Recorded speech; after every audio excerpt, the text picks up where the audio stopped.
Good morning. Let's start our next chapter. Nationalism in India.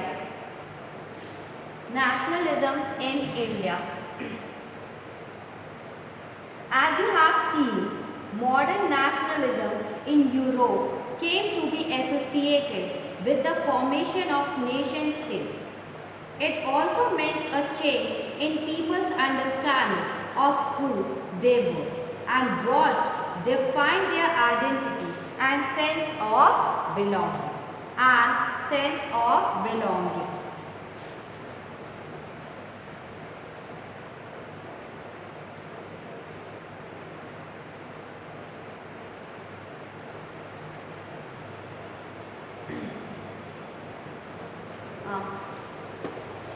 जैसे कि आप देख चुके हैं कि यूरोप में मॉडर्न नेशनलिज्म इन यूरोप आपने देखा था came to be associated with the formation of nation state. हमने देखा था कि जो मॉडर्न नेशनलिज्म इन यूरोप था केम टू बी एसोसिएटेड और क्या एसोसिएटेड विद द मतलब फॉर्मेशन ऑफ नेशन स्टेट। और जैसा आप देख चुके थे कि यूरोप में जो मॉडर्न नेशनलिज्म के साथ ही नेशन स्टेट्स का भी उदय हुआ था। Modern nationalism in Europe came to be associated मतलब came to be associated with the formation of nation state के साथ ही with the formation of nation states के साथ हुआ था। और it also meant a change in people's understanding और इससे अपने बारे में लोगों की समझ बदलने लगी। ठीक है, it also meant a change in people's understanding. ये इससे क्या हुआ कि जो लोगों की समझ थी वो इससे अपने बारे में जो लोगों की सोच थी वो चेंज होने लगी। दैट इज वे कौन है, हु दे आर, वो कौन है, and what they define their identity and sense of belonging. उनकी पहचान किस से डिफाइन होती है, ये भावना बदल गई। What define their identity and sense of belonging। That is कि अगर आपने पहले देखा था यूरोप में ये जो मॉडर्न नेशनलिज्म के साथ ही हमारे नेशन स्टेट्स का भी उदय हुआ था, फॉर्मेशन हुआ था और इससे अपने बारे में लोगों को समझ बदलने लगी थी, मतलब अपने बारे में लोगों की समझ चेंज होने लग गई थी। दैट इज उनके क्वेश्चन क्या थे, अंडरस्टैंडिंग मतलब हु दे आर, वे कौन है, और व्हाट डिफाइन देयर आइडेंटिटी, उनकी पहचान किससे डिफाइन होती है, एंड सेंस ऑफ बिलोंगिंग, ये भावना उनकी मतलब चेंज हो। And new symbols and icons और उनमें मतलब सेंस ऑफ बिलोंगिंग, उनमें राष्ट्रपति लगाव का भावना और सेंस ऑफ बिलोंगिंग मतलब अपने नेशन से वो जुड़ने लग गए थे, और मतलब उनके अंदर एक सेंस आने लग गया था, एक फीलिंग आने लग गई थी नेशन की, sense of belonging.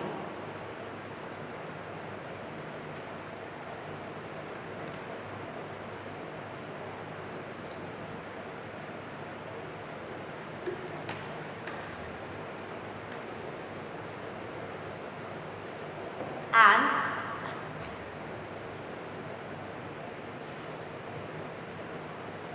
that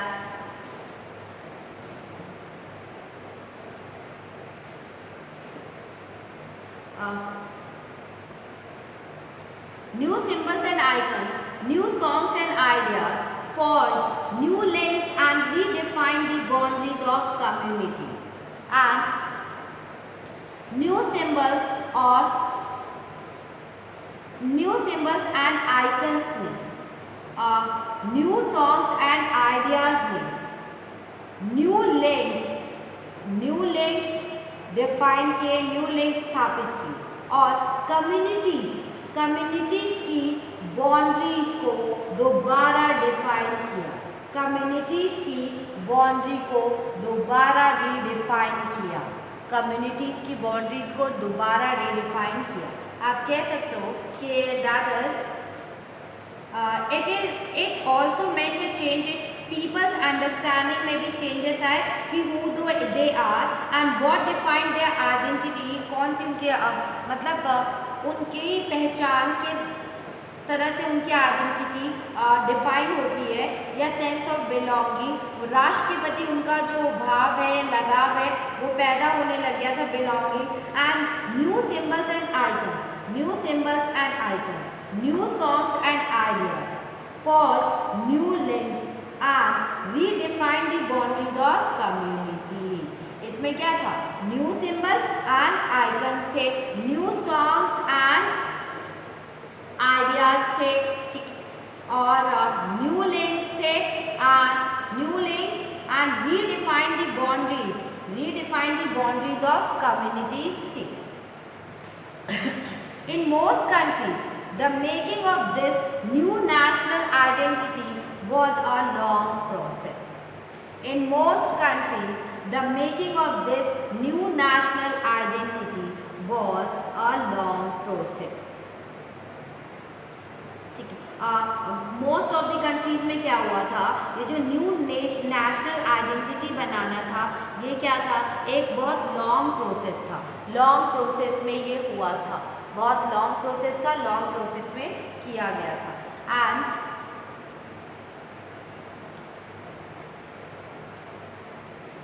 that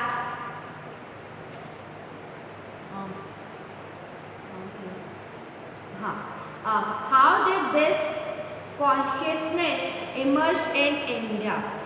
आप कैसे देखिए कि हमारे देश में ये चेतना किस तरह से पैदा हुई थी इंडिया में, मतलब हम इंडिया का पढ़ने जा रहे हैं, नेशनलिज्म इन इंडिया, कि हमारे इंडिया में ये जो चेतना थी, ये कॉन्शियसनेस थी, ये कैसे इमर्ज हुआ था, ये कैसे पैदा हुई थी हमारे अंदर. And in India and in Vietnam, in India as Vietnam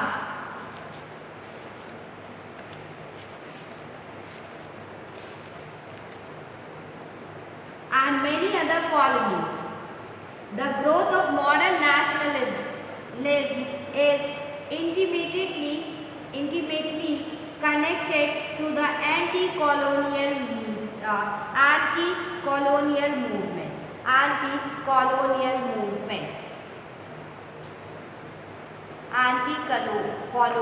movement that India में क्या था,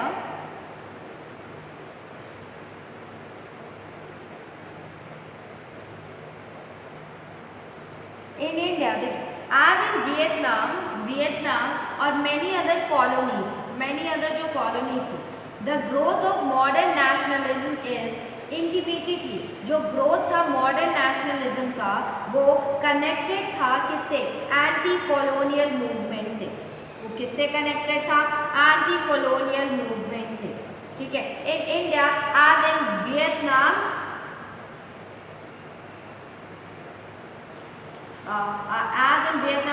मेनी अदर कॉलोनीज जो थे, द ग्रोथ ऑफ जो मॉडर्न नेशनलिज्म का जो ग्रोथ था इज इंटीमेटली किससे कनेक्टेड था, connected to the anti colonial movement से कनेक्टेड था, एंटी कॉलोनियल मूवमेंट से कनेक्टेड था.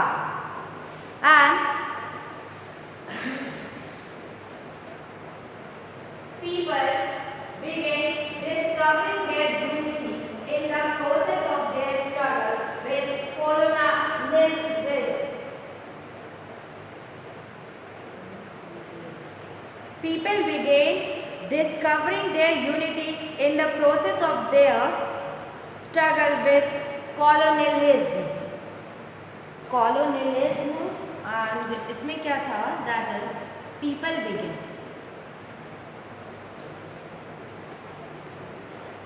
लोग मतलब अब जो पीपल ने स्टार्ट कर दिया था अपनी यूनिटी को पहचानना, मतलब उनमें वो चीज़ें डिस्कवर होने लग गई थी और उन्होंने मतलब अपनी यूनिटी को पहचानना स्टार्ट कर दिया था।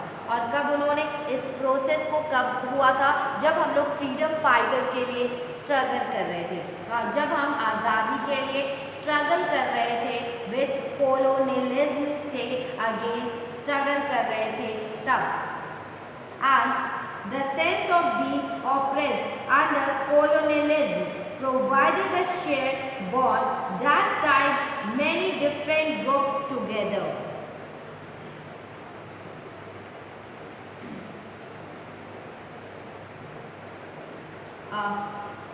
The sense of being oppressed, ये जो सेंस था ऑप्रेस मतलब दबाना किसी को, कॉलोनियलिज्म में क्या था, ब्रिटिशर्स में लोगों को वो दबाते थे, और प्रोवाइड शेयर मतलब उन्होंने जो दबाना स्टार्ट किया उन लोगों को, तो इससे क्या हुआ कि जो लोग दबे थे, जो डिफरेंट ग्रुप अलग अलग हो गए थे जिनको परेशान किया गया था, अब उनमें क्या हो रहा था, उनमें बॉन्डिंग बनना स्टार्ट हो जा रहा था। उनमें क्या हो गया, उनमें बॉन्डिंग बनना स्टार्ट हो गया था। एंड उनमें बॉन्डिंग बनना स्टार्ट हो गया था। That they will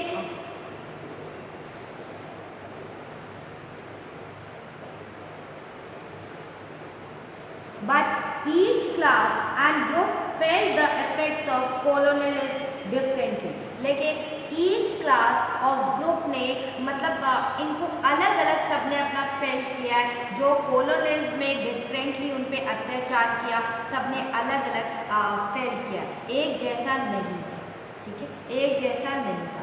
their experience वो वैरिड, उनके जो एक्सपीरियंस थे वो वैरिड थे, and their notions of freedom were not always the same, और जो उनका नोशन था फ्रीडम का वो ऑलवेज सेम नहीं था।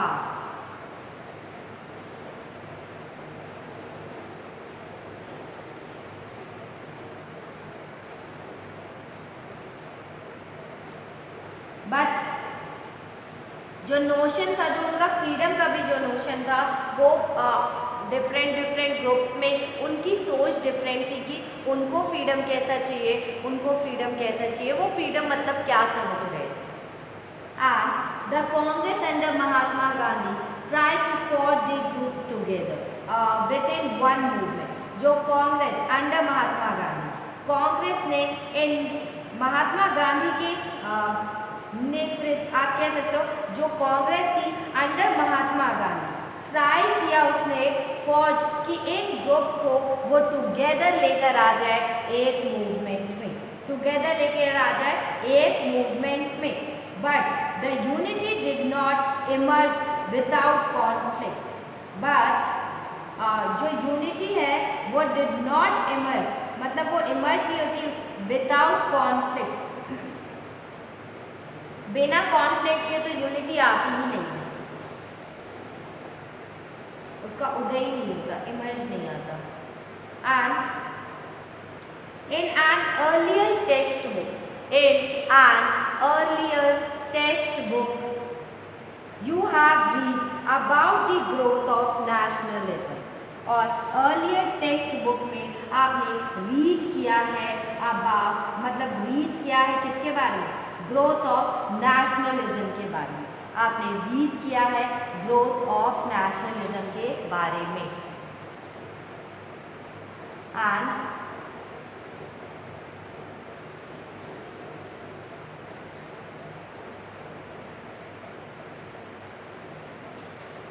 And that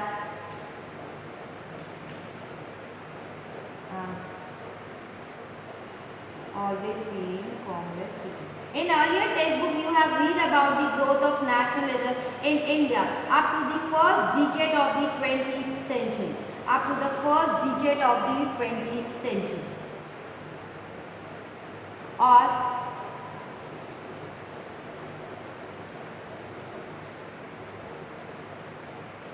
in an earlier text book में आपने रीड किया था कि growth of nationalism in India के बारे में आपने पढ़ा था to the first decade of the first century. First decade of the first century आपने रीड की थी। एंड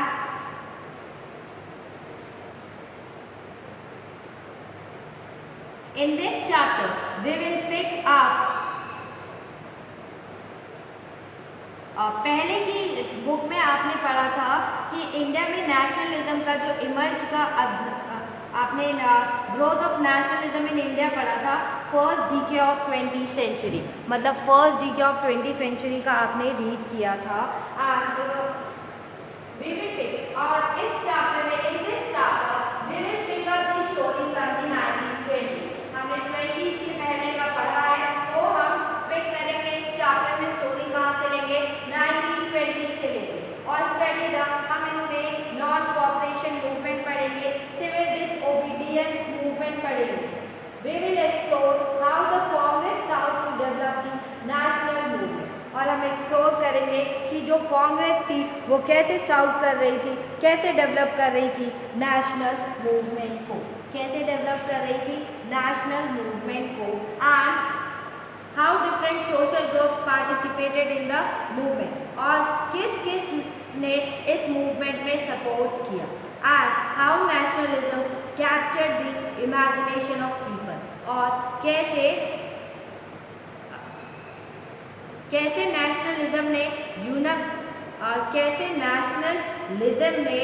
कैप्चर किया इमेजिनेशन ऑफ पीपल कि पीपल क्या चाहते हैं, उनकी इमेजिनेशन कैसी है, उन्हें मतलब कैसा इंडिया चाहिए, कैसे उसने कैप्चर किया।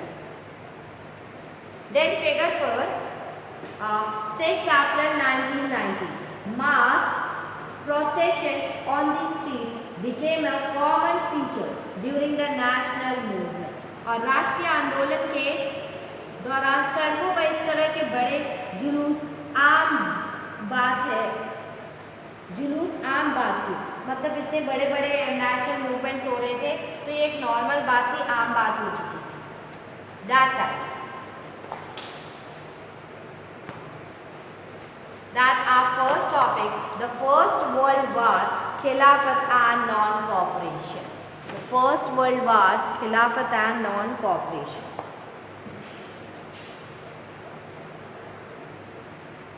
Our first topic is the First World War, Khilafat and Non-Cooperation. The First World War, Khilafat and Non-Cooperation. That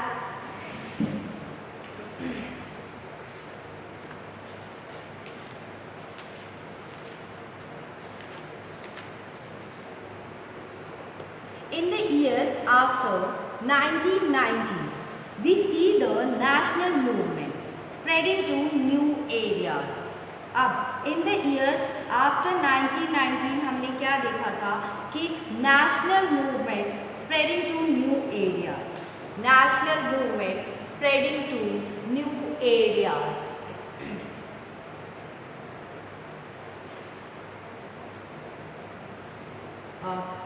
Incorporating new social groups and developing new modes of struggle. How do we understand these developments? How do we understand these developments? What implications did they have? What implications did they have? और in the year 1919 के बाद के सालों में मतलब हम देखते हैं कि ये जो नेशनल मूवमेंट था इसने स्प्रेड, मतलब ये जो नेशनल मूवमेंट है ये न्यू एरियाज तक स्प्रेड हुआ, नेशनल मूवमेंट न्यू एरियाज तक स्प्रेड हुआ and incorporating new social group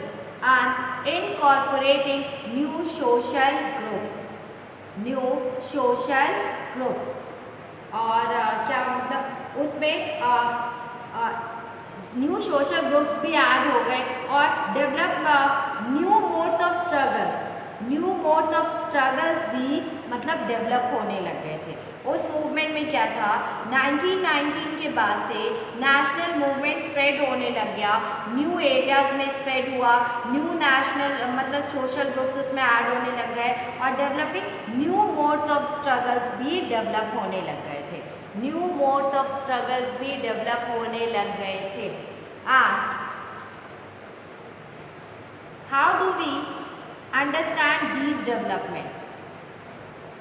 हम इन डेवलपमेंट्स को हम कैसे समझेंगे? हम इन डेवलपमेंट्स को कैसे समझेंगे? What implication did they have, और उनके इम्प्लीकेशन क्या क्या हुए या उनके क्या परिणाम हुए या उनके इम्प्लीकेशन डिड दे हैव कि क्या रिजल्ट आया। And that first of all the war created a new economic and political situation। सबसे पहली बात तो ये कि जो वॉर है उसने क्रिएट किया था new economic and political situation. ठीक है, वॉर ने ही क्रिएट किया new economic and political situation को, new economic and political situation को। It led to a huge increase in defense expenditure, और it led to a huge, और इसके कारण ही क्या हुआ, it led to a huge increase in defence expenditure which was financed by war loans and increasing taxes, customs duties were raised and income tax introduced, और इसके कारण क्या हुआ कि इसके कारण काफ़ी मतलब इस वॉर ने क्रिएट किया न्यू इकोनॉमिक और पॉलिटिकल सिचुएशन, और इसी के कारण huge increase in defence expenditure हुआ। ठीक है, डिफेंस एक्सपेंडिचर में काफ़ी इंक्रीज हुआ। डिफेंस एक्सपेंडिचर क्या हुआ, ह्यूज इंक्रीज हुआ, और which was finance by war loan, और उसको कैसे फाइनेंस किया गया, वॉर लोन से, मतलब वॉर लोन लेकर उसको फाइनेंस किया गया। और उसके कारण क्या हुआ, इंक्रीजिंग टैक्सेस को इंक्रीज कर दिया गया, दैट इज कस्टम ड्यूटीज बढ़ा दी गई, वर रेट, एंड इनकम टैक्स को इंट्रोड्यूस कर दिया गया। कस्टम ड्यूटीज को बढ़ा दिया गया और इनकम टैक्स को इंट्रोड्यूस कर दिया गया। Through the war years prices increased.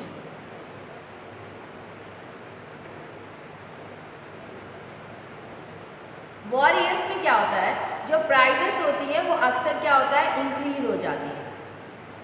जो प्राइसेस होती हैं वो अक्सर इंक्रीज हो जाती हैं, एंड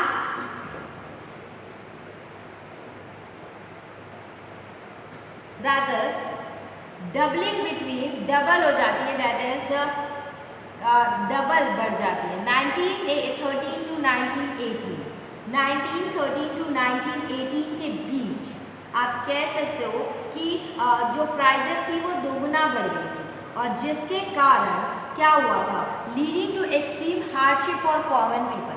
कॉमन पीपल के लिए बहुत हार्डशिप, बहुत मुश्किलें बढ़ गई थी। कॉमन पीपल के लिए क्या हुआ था, बहुत ज़्यादा मुश्किलें बढ़ गई थी, एंड कॉमन पीपल के लिए बहुत ज़्यादा मुश्किलें बढ़ गई थी।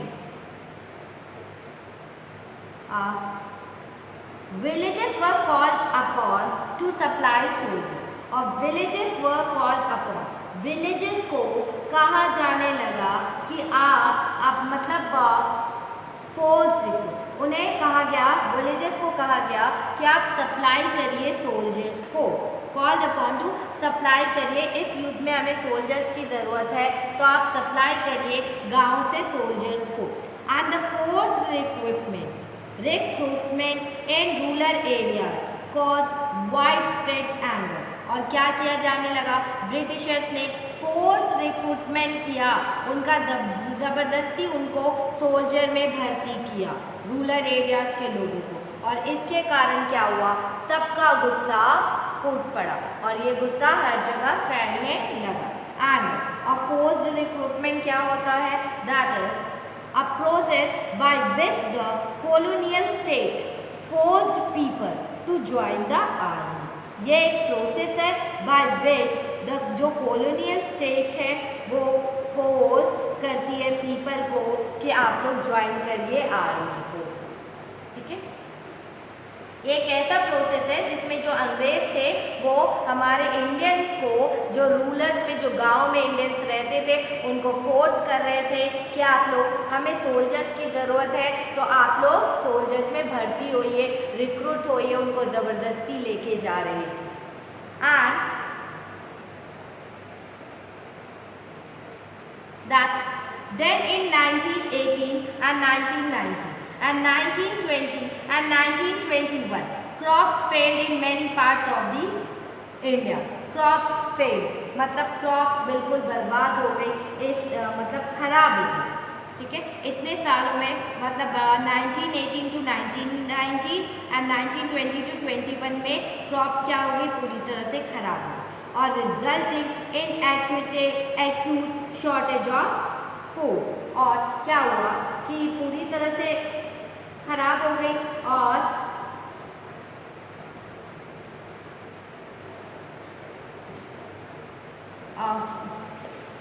जितनी उनकी क्रॉप थी, जो फसल थी, वो पूरी तरह से many parts of the India में खराब हो गई और रिजल्ट क्या आया कि शॉर्टेज ऑफ फूड हो गया। रिजल्ट उसका क्या आया कि शॉर्टेजेस ऑफ फूड हो गया, शॉर्टेजेस ऑफ क्या हो गया, फूड हो गया एंड शॉर्टेजेस ऑफ फूड हो गया।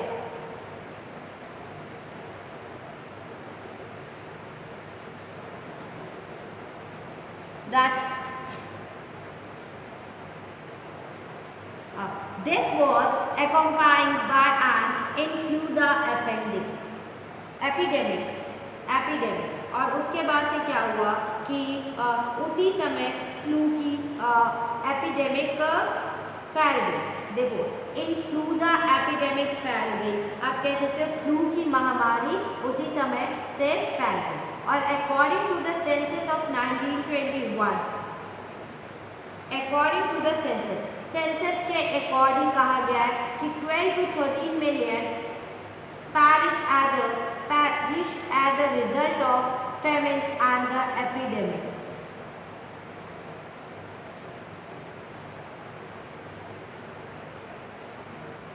That is according to the census. According to the census के मुताबिक क्या कहा गया है कि 1921 में जब सेंसस हुआ तो 12 to 13 people perished as a result of मतलब फेमिन और एपिडेमिक से मरे थे। 12 to 13 मिलियन पीपल्स की डेथ हुई थी। एक तो फ्लू से उसकी डेथ हो गई थी और एक शॉर्टेज ऑफ फूड से, फेमिन मतलब अकाल पड़ गया था, इससे भी उनकी डेथ हो गई थी। एंड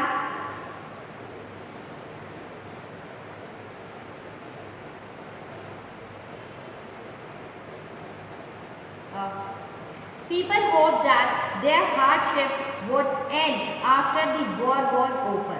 और people hoped that, people ने hope किया, people ने कहा hope that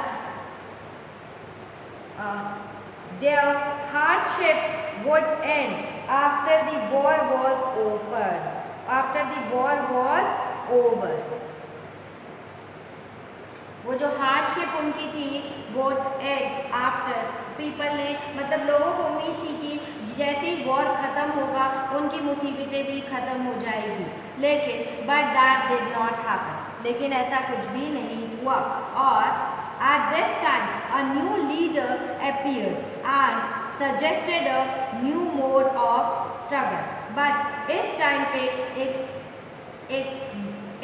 पे एक नया नेता आया है, सामने आया और उसने संघर्ष का नया ढंग मतलब एक नया लीडर अपीयर्ड हुआ। उसने सजेस्ट किया न्यू मोड ऑफ स्ट्रगल को, उसने सजेस्ट किया नया तरीका बताया कि आपको कैसे स्ट्रगल करना चाहिए।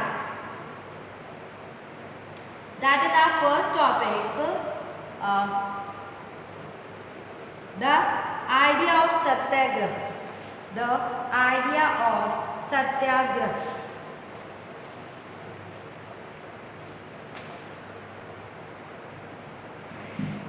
First topic the idea of सत्याग्रह।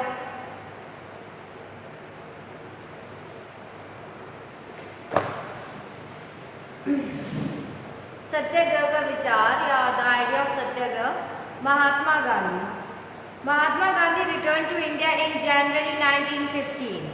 अब महात्मा गांधी इंडिया वापस आए थे जनवरी 1915 में।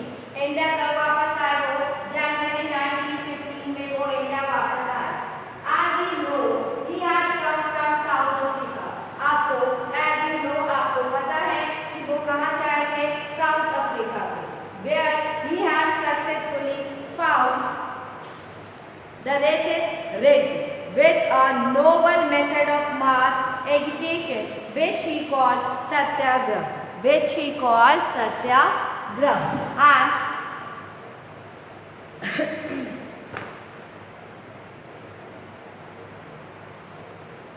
उन्होंने एक नए तरह के आज यू नो मतलब आपको पता है कि वो कहाँ से आए थे? South America. Where he had South America से वो लौटे थे और where he had found the racist. और वहाँ पर उन्होंने क्या किया था? वहाँ पर उन्होंने एक racist raise with a novel method of mass agitation which he called सत्याग्रह। उन्होंने एक जन आंदोलन के रास्ते पर चलते हुए वहाँ की जो आप कह सकते हो रेसिस्ट कलर के अकॉर्डिंग जो भेद किया जाता है उसमें उन्होंने क्या किया था? मास ऑफ एजिटेशन लिया था या सफल हुए थे, मतलब सफलतापूर्ण लोहा लिया था वहाँ से। Novel with the novel method of mass agitation. वहाँ पे उन्होंने जो सत्याग्रह किया था मतलब कास्ट कलर को लेकर जो वहाँ पे चीज़ें हो रही थी उसके लिए उन्होंने वहाँ पे जो मूवमेंट्स उठाए that's called a Satyagraha. And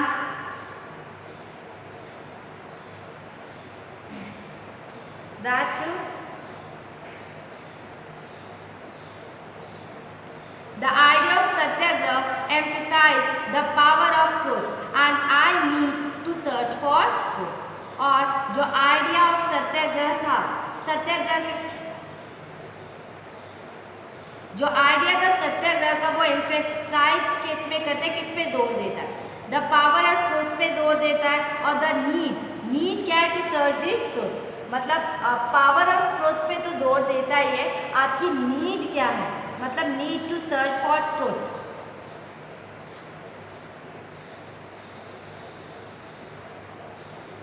and it suggested that if the cause was true. और ये सजेस्ट करता है कि अगर कॉज ट्रू है और कॉज ट्रू है, if the struggle was against injustice, और अगर आपका स्ट्रगल इनजस्टिस के खिलाफ है, then physical force was not necessary to fight the operation. और उसके बाद फिजिकल फोर्स कोई नेसेसरी नहीं होता कि टू फाइट द ऑपरेशन।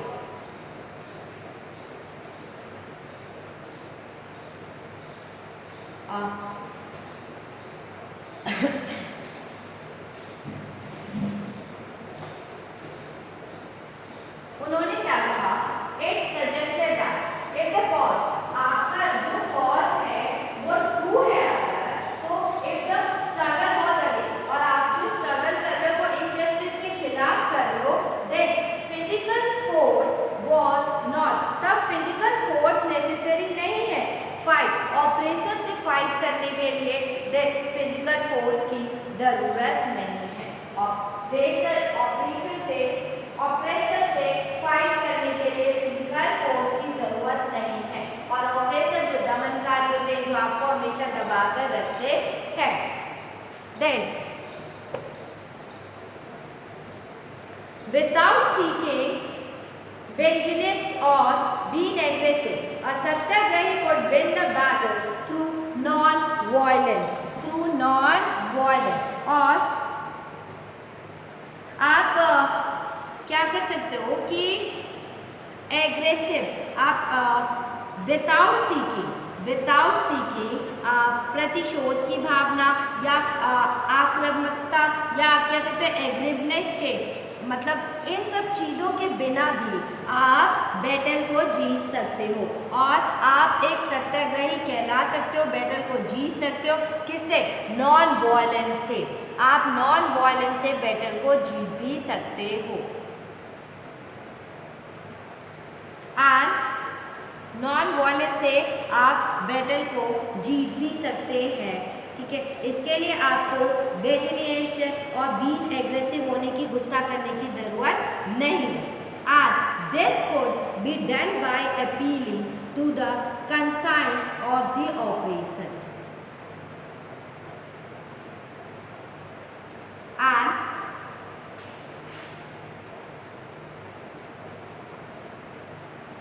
और इसके लिए दिस कुड बी डन, मतलब ये तभी हो पाएगा, अपील किया मतलब to consign of the operation, मतलब ऑपरेशन को आपको ये तभी पॉसिबल है जब operation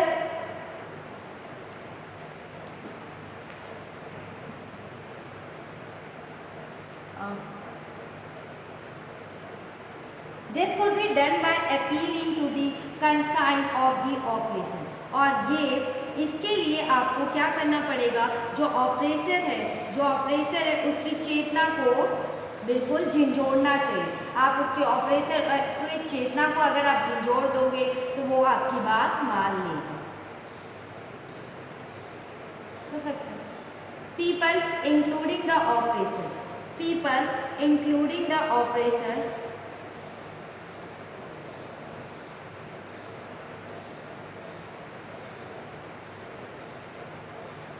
have to be persuaded to see the truth instead of being forced to accept truth through the use of violence।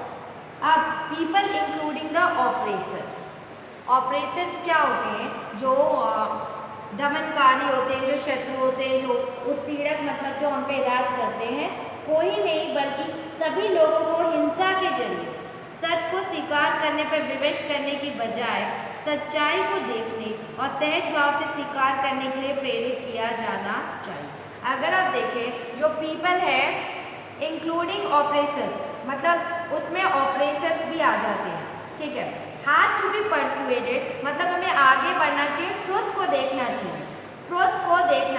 Instead of मतलब हमें किसी को फोर्स नहीं करना चाहिए कि वो एक्सेप्ट करे ट्रुथ। और फोर्स भी हम कैसे करें, वॉयलेंस करके। अधिकतर हम लोग जो फोर्स करते हैं वो हमें नहीं करना चाहिए कि वो एक्सेप्ट करे ट्रुथ को, हमें वॉयलेंस नहीं करना चाहिए। And that by this struggle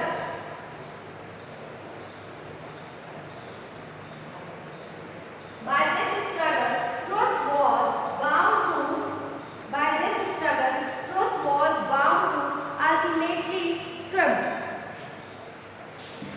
और by this struggle truth was, और आप कह सकते हो bound to ultimately triumph मतलब जीत होगी। ठीक है, ट्रियम्फ मीन्स की जीत हो गई, या मतलब इस संघर्ष में लास्ट में क्या हुआ, सत्य की ही जीत होती है। बाउंड है कि मतलब इस स्ट्रगल में हमेशा ट्रुथ बाउंड रहता है, लेकिन अल्टीमेटली किसकी जीत होती है, हमारे ट्रुथ की जीत होती है। Mahatma Gandhi believe that this dharma of non violence could unite all India. Mahatma Gandhi क्या बिलीव करते थे कि जो धर्म है वो non violence could unite all India. ये उनका विश्वास था कि ये अहिंसा का ये जो धर्म है सभी भारतीयों को एकता के सूत्र में बांध सकता है। ठीक है, और इंडियंस को यूनाइट कर सकता है, सबको एक ही धागे में बांध सकता है। And that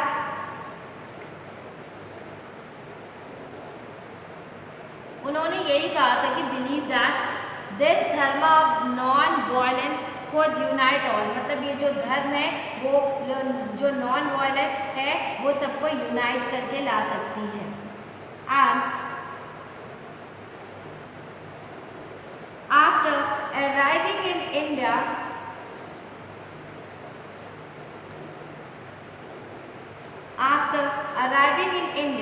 Mahatma Gandhi successfully enjoyed Satyagraha movement in various places। और जैसे ही वो महात्मा गांधी इंडिया में आए तो महात्मा गांधी ने सक्सेसफुली उन्होंने यहाँ पे भी सत्याग्रह मूवमेंट वेरियस प्लेसेस पे स्टार्ट कर दिया। सत्याग्रह मूवमेंट उन्होंने वेरियस प्लेसेस पे स्टार्ट कर दिया और सक्सेसफुली ऑर्गेनाइज कर दिया। in 1916 he traveled to Champaran in Bihar, और 1916 में वो बिहार गए थे चंपारण में। To inspire the peasants, आपने आई थिंक 8th क्लास में आपने इंडिगो के बारे में पढ़ा होगा। दैट जब वेस्ट बंगाल से ख़त्म हुआ तो वो बिहार चले गए थे वो लोग। तो बिहार में लोग इतने परेशान थे तो उन्होंने जैसे ही महात्मा गांधी साउथ अफ्रीका से आए थे तो दैट टाइम बिहार के लोग उनके पास गए थे कि आप चंपारण चाहिए और इस इंडिगो जो प्लांटेशन है, नीम की जो खेती हो रही है उसको स्टॉप करिए, क्योंकि उसके कारण क्या हो रहा था, उनकी फर्टिलिटी लॉस कर रही थी। उसके कारण क्या हो रहा था, उनकी जो ज़मीन की फर्टिलिटी थी वो लॉस कर रही थी।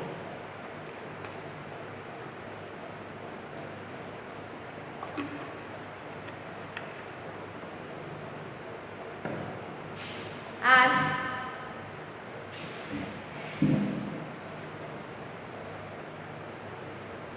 that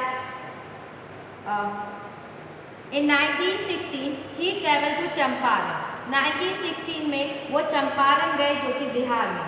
टू इंस्पायर, वहाँ पे वो इंस्पायर करने गए थे पीसेंट्स को इंस्पायर करने गए थे। टू स्ट्रगल अगेंस्ट दी, कि वो पीसेंट को एम्पायर करने गए थे कि हमें स्ट्रगल करना है अगेंस्ट किसके, ऑपरेसिव प्लांटेशन सिस्टम के, ऑपरेसिव प्लांटेशन सिस्टम के अगेंस्ट हमें स्ट्रगल करना है।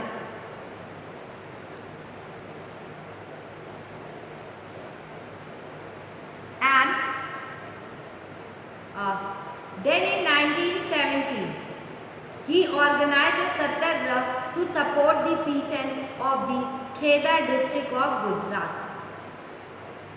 और उसके बाद से 1917 को क्या हुआ, उसके बाद से 1917 को क्या हुआ, ही ऑर्गेनाइज, उन्होंने सत्याग्रह को ऑर्गेनाइज किया टू सपोर्ट दी पीसेंट, मतलब पीसेंट को सपोर्ट करने के लिए।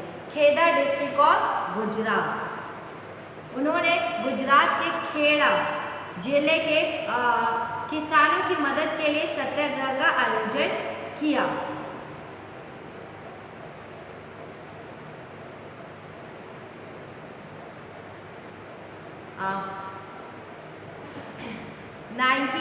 उन्होंने 1917 में उन्होंने गुजरात के खेड़ा जिले के किसानों की मदद के लिए सत्याग्रह का आयोजन किया था।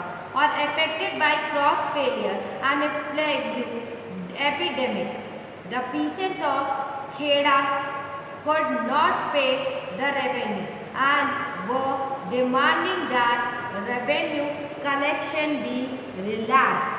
Revenue collection be relaxed.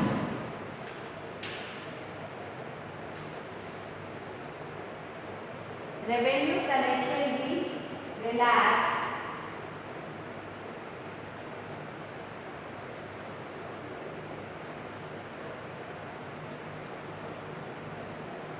And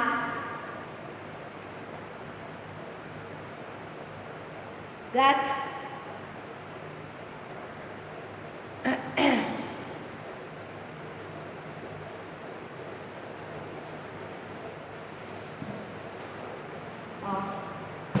affected by crop failure and the plague epidemic, the peasants of Kheda could not pay the revenue and were demanding that revenue collection be relaxed. और क्या हुआ था कि अफेक्टेड, एक तो crop failure हो गया था और उसके बाद से जो प्लेग्यू एपिडेमिक फैल गया था। और इसके कारण क्या हुआ था, जो पीसेंट्स थे उन्होंने कह दिया, पीसेंट ऑफ खेदा पीसेंट जो खेदा में जो किसान थे वो रेवेन्यू पे नहीं कर पाए और उन्होंने डिमांड किया कि इस बार उनसे रेवेन्यू को ना लिया जाए। उन्होंने डिमांड किया कि दिस टाइम उनसे रेवेन्यू चार्ज नहीं किया जाए, दिस टाइम उनसे रेवेन्यू नहीं लिया जाए।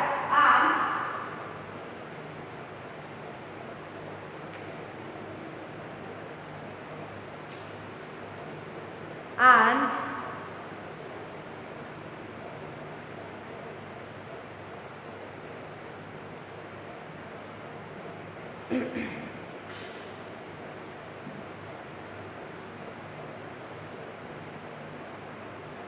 that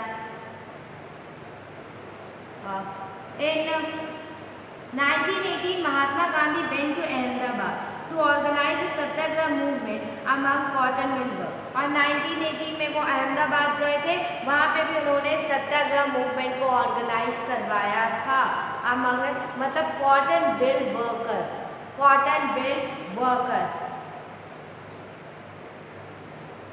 कॉटन मिल वर्कर्स में के लिए उन्होंने अहमदाबाद में भी क्या करवाया था, ऑर्गेनाइज कराया था, सत्याग्रह मूवमेंट कराया था। And the Rowlatt act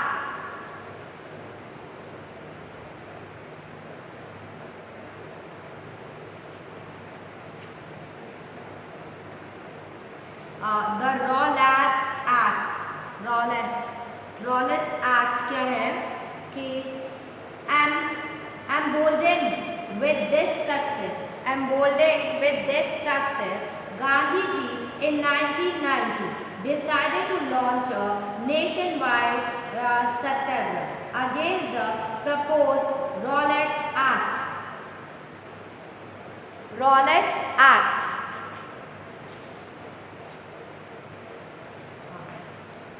Emboldened with the success, Gandhi ji in 1919 decided to launch a nationwide satyagraha against the proposed Rowlatt Act 1990. And this act had been hurriedly passed through the Imperial Legislative Council despite the united opposition of the Indian members. It gave the government enormous power to repress political activity and allowed detention of political prisoners without trial for 2 years. Mahatma Gandhi wanted non-violent civil disobedience against such unjust laws, which would start with a हड़ताल on 6 April. हड़ताल on 6 April.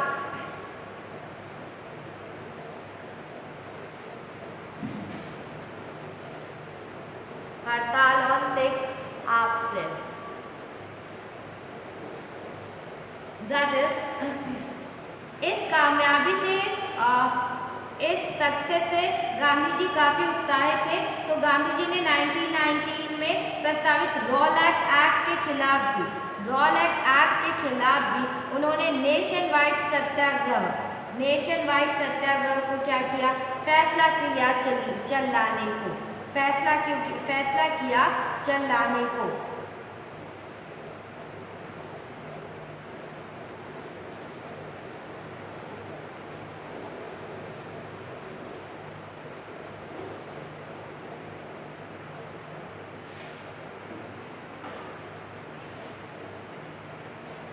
एम्बोल्डेंड with this success मतलब वो इतने उत्साहित थे इस success से कि गांधी जी ने 1919 में डिसाइड किया कि एक नेशन वाइड सत्याग्रह किया जाएगा। अगेन मतलब नेशन वाइड सत्याग्रह क्यों किया जाएगा, किसके अगेंस्ट था, वो against the proposed Rowlatt Act मतलब रॉलेट एक्ट के अगेंस्ट था वो 1919 में जो था।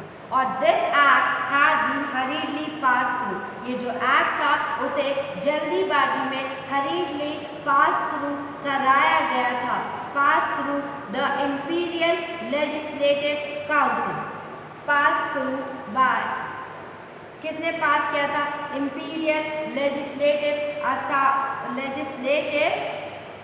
काउंसिल ने।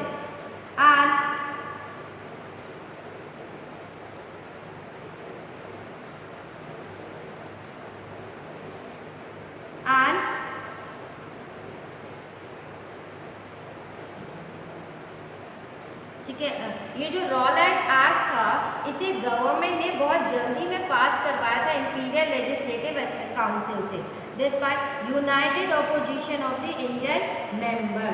और वो क्या करना, मतलब उन्होंने ये एक्ट इसलिए जल्दीबाजी में पास कराया था क्योंकि वो देख रहे थे कि इंडिया के जो लोग हैं वो यूनिटी में आते जा रहे हैं, जो इंडिया के लोग हैं वो इकट्ठा होते जा रहे हैं, यूनिटी में आते जा रहे हैं, जो कि उनके लिए क्या था, उनके लिए वो खतरा था, उनके लिए वो क्या था, खतरा था।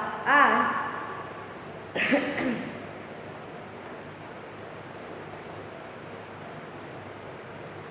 उनके लिए वो क्या था, खतरा था। तो ये जल्दीबाजी में इंपीरियल लेजिस्लेटिव काउंसिल ने इसको पास कराया। एंड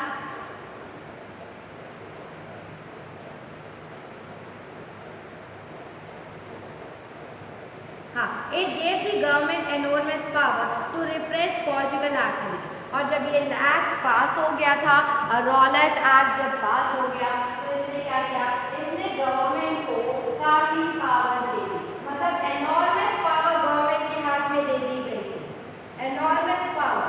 और वो एनोर्मस पावर इतनी थी कि वो किसी भी पॉलिटिकल पार्टी या पॉलिटिकल एक्टिविटीज को दबा सकते थे और उनको दबा सकते थे। और अलाउ, और इस रॉलेट एक्ट ने अलाउ किया कि वो किसी का भी detention of political prisoner without trial for 2 years, और आप किसी भी पॉलिटिकल प्रिजनर को, पॉलिटिकल पार्टी के किसी भी लोग को आप जेल में डाल सकते हो विदाउट ट्रायल फॉर 2 years, बिना ट्रायल के 2 years तक। एंड दैट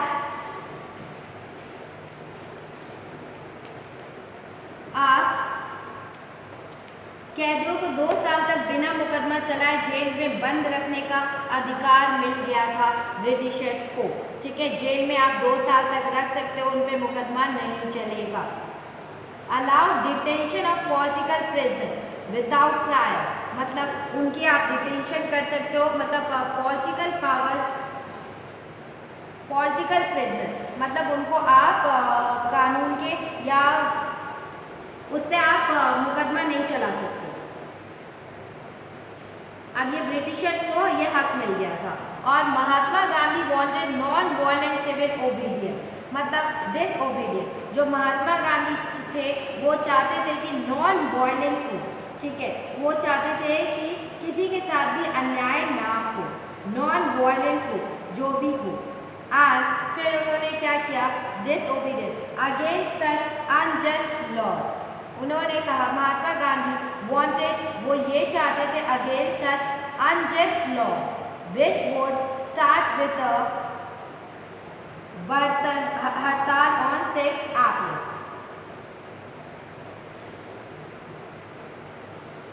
अब महात्मा गांधी ऐसे अन्यायपूर्ण कानूनों के खिलाफ नॉन वायलेंट ढंग से, महात्मा गांधी चाहते थे कि वो non violent civil disobedience against unjust law के खिलाफ करें। बट और ये कब उन्होंने स्टार्ट किया था, 6 तारीख 6 अप्रैल को ये हड़ताल स्टार्ट हुई थी। 6 अप्रैल को ये हड़ताल स्टार्ट की गई थी। 6 अप्रैल को ये हड़ताल क्या की गई थी, स्टार्ट की गई थी। आज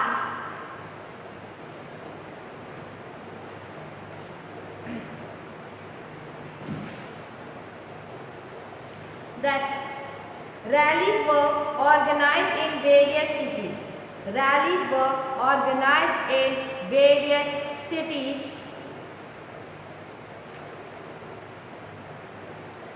रैलीज को ऑर्गेनाइज किया गया था वेरियस सिटीज में, रैलीज ऑर्गेनाइज की गई थी वेरियस सिटीज में। Workers went on strike in railway workshop, और जो वर्कर्स थे वो स्ट्राइक पे गए थे in railway workshop and shop close down.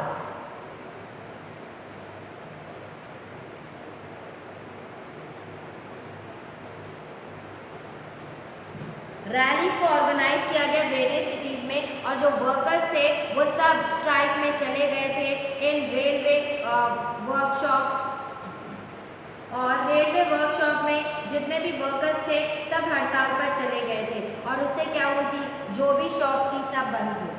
Alarm by the popular अफसर, अब ये क्या था, ये एक अलार्म बन गया किसके खिलाफ, ये अप्रैल मतलब ये किसके खिलाफ अलार्म बन गया, ये ब्रिटिशर्स के खिलाफ एक अलार्म सा बज गया या बजा दिया गया, बन गया। And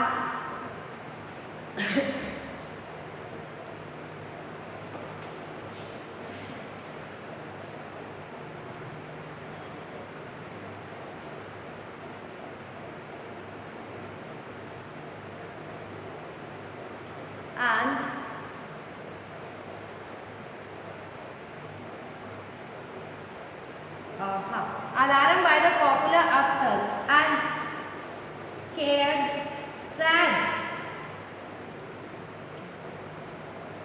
that lines of communication such as railways, telegraph would be disrupted.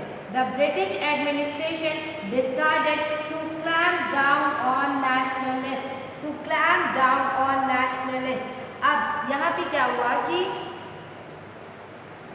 एक तो रेलवे दुकान सब बंद हो गई थी और अलार्म बाय द पॉपुलर अफसर, और इस व्यापक मतलब ये अलार्म बज चुका था कि सब लोग इकट्ठा होने वाले हैं और रेलवे के scattered that times of communication such as railway की बात की जाए, railway and telegram would be disrupted. जो रेलवे था और जो टेलीग्राम थी उनकी सुविधा के भंग हो जाने की आशंका थी, मतलब उनकी जो रेलवे और जो कम्युनिकेशन का था, स्केयर मतलब एक डर था कि दैट जो लाइन्स ऑफ कम्युनिकेशन है सच एज रेलवे और टेलीग्राफ, क्या वो डिसरप्टेड हो जाएंगे, क्या वो बंद हो जाएंगे, डिसरप्टेड हो जाएंगे। तो that is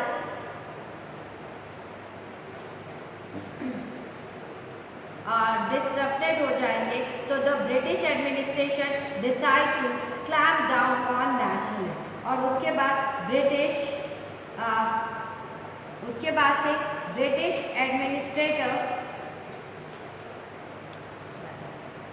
administration decided to claim down on nationalist, और फिर ब्रिटिश एडमिनिस्ट्रेशन को कहा गया कि जो नेशनलिस्ट, ये जो वोटिंग हो रही है, जो चुनाव हो रहे हैं, इसको किसी भी तरह से रोकिए।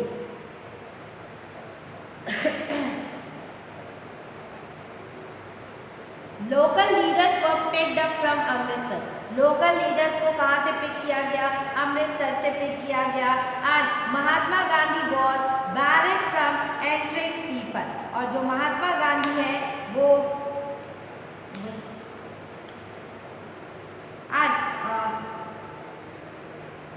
लोकल लीडर्स को उठा लिया गया, मतलब लोकल जो अमृतसर के जो लोकल लीडर्स थे उनको हिरासत में ले लिया गया और गांधी जी के दिल्ली में प्रवेश करने पे पाबंदी लगा दी गई, और गांधी जी जो दिल्ली में ही रहे और मतलब उनमें पाबंदी लगा दी गई।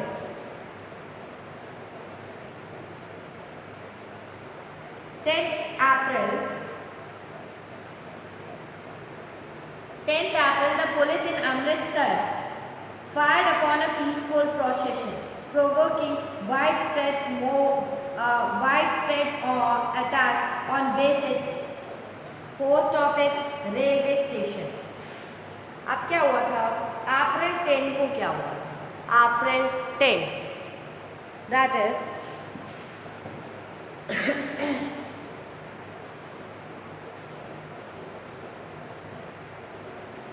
अप्रैल 10 को क्या हुआ था कि जो पुलिस थी अमृतसर में उसने फायर करना स्टार्ट कर दिया था, पीसफुल प्रोसेशन हो रहा था, मतलब शांतिपूर्ण जुलूस पर पुलिस ने गोली चला दी और इसके बाद लोग बैंकों, डाकखाना, रेलवे स्टेशन पर हमला करने लगे। रात अटैक, वो लोग मतलब गुस्से में हमला करने लगे और marital law was imposed and General Dyer took command. और इसके बाद क्या हुआ था कि मार्शल लॉ लागू कर दिया गया और जनरल डायर ने कमान संभाली। जनरल डायर ने क्या किया? कमान संभाली। एंड